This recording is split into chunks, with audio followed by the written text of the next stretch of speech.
Сегодня мы с вами ферментируем брокколи. И для этого нам в первую очередь необходимо приготовить солевой раствор для ферментации. Предлагаю использовать дистиллированную воду, так как вода из-под крана может иметь примеси, наподобие хлора, которые могут препятствовать процессу ферментации. Добавляем в воду соль, перемешиваем и ставим на слабый огонь. Нам не нужно доводить воду до кипения, мы просто должны дождаться момента, когда вся соль растворится. А в это время начинаем подготавливать уже предварительно вымытые свежие брокколи. Срезаем их с толстого стебля, а затем разрезаем крупные соцветия на половинки, чтобы процесс ферментации шел быстрее.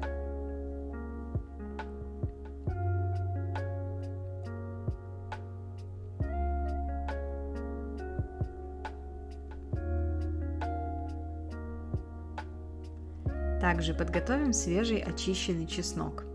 Можно использовать его целиком или также разрезать на половинки.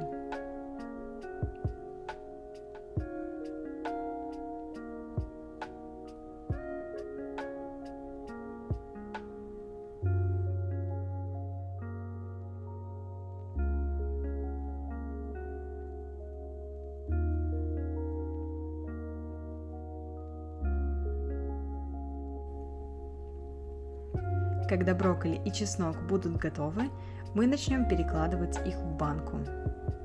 Мы будем использовать стеклянную банку. Вы должны убедиться, что банка и крышка чистые.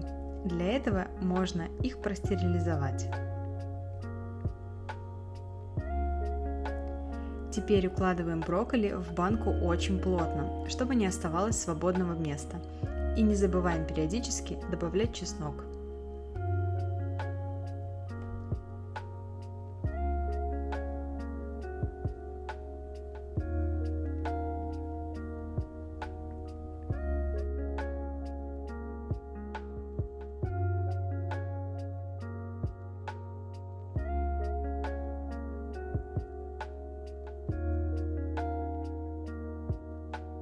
Когда вся банка будет заполнена, выливаем наш солевой раствор так, чтобы вода покрывала все овощи. Закрываем банку чистой железной или пластмассовой крышкой.